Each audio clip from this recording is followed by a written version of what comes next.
ধর্মতলা চত্বরে চলছে জুনিয়র চিকিৎসকদের আমরণ অনশন। এবার সেখানেই বায়ো টয়লেটের আয়োজন করার দাবি তোলা হলো। দাবি করলেন ওয়েস্ট বেঙ্গল জুনিয়র ডক্টরস ফ্রন্টের পক্ষ থেকে। ধর্মতলাতেই আমরণ অনশন মঞ্চের পাশে বায়ো টয়লেটের দাবি করা হলো। দাবি করলেন জুনিয়র ডক্টরস ফ্রন্টের সদস্যরা। সেই মর্মে পুলিশের অনুমতি চেয়ে পাঠানো হলো ইমেল।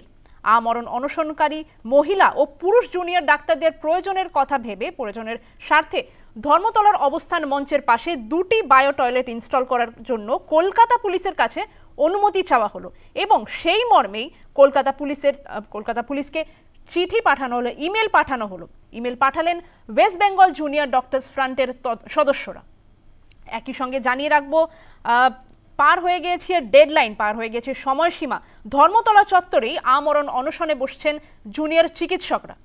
সেই স্থানে মঞ্চের পাশে বায়ো টয়লেট করার দাবি জানানো হয়েছে, দাবি জানিয়েছেন আন্দোলনকারী জুনিয়র চিকিৎসকরা এবং সেই মর্মেই পুলিশের অনুমতি চেয়ে ইমেল পাঠানো হয়েছে ওয়েস্ট বেঙ্গল ডক্টরস জুনিয়র ফ্রন্টের পক্ষ থেকে।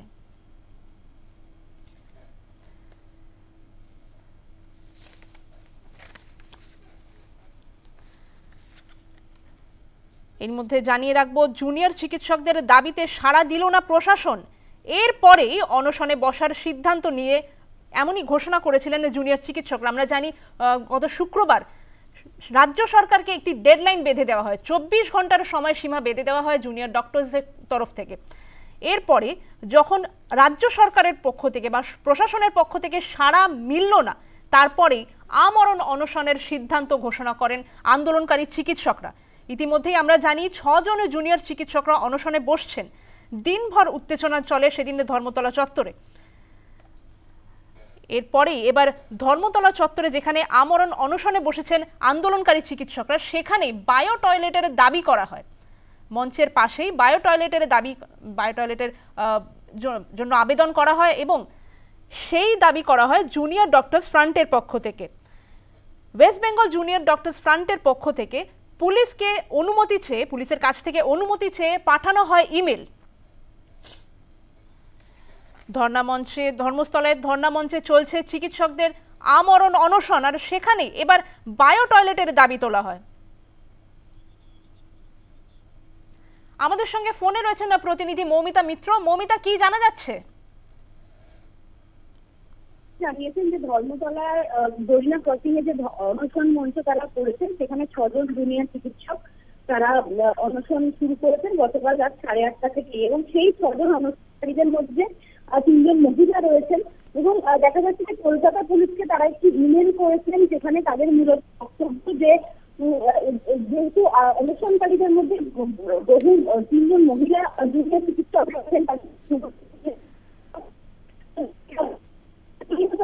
তারা দুটি বায়ো টয়লেট ইনস্টল করতে চান অনশন মঞ্চের পাশেই এবং সেই ইনস্টলেশনের অনুমতি চেয়ে কলকাতা পুলিশের কাছে একটি ইমেল করা হয়েছে। সেখানে মূলত এই বক্তব্যই তুলে ধরা হচ্ছে যে বর্তমানে যে স্বাস্থ্যক্ষেত্রে যাবতীয় যা সমস্যা দেখা দিয়েছে সেই বিষয়গুলোকে এক জায়গায় করে তাদের এই আন্দোলন বা অনশন করা যেতে পারে, আমরণ অনশন, এবং সেই অনশনে মহিলা জুনিয়র চিকিৎসকরা রয়েছেন তাদের সুবিধার্থে এই দুটো বায়ো টয়লেট ইনস্টল করার কথা বলা হয়েছে ইমেলে এবং তার জন্য প্রয়োজনীয় যে অনুমতি প্রয়োজন সেটাই লালবাজারকে ইমেল করে জানানো হয়েছে।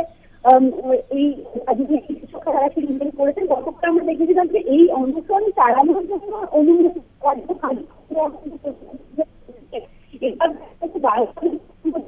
চিকিৎসকরা ইমেল করবে। তো এই ধরনের পরিস্থিতিতে লালবাজারের তরফে কি রিপ্লাই আসে বা তারা কি উত্তর দেন সেটা যেমন একদিকে দেখা, কিন্তু এটা বলেছে এরকম মানসিকতা নিয়েই বা প্রস্তুতি নিয়েই তারা এগোচ্ছেন, যে কারণে তারা আবারও কলকাতা পুলিশকে হেডকোয়ার্টারে আবারও একটি ইমেল করেছে এই বায়ো টয়লেট ইনস্টল করতেছে। ধন্যবাদ মৌমিতা।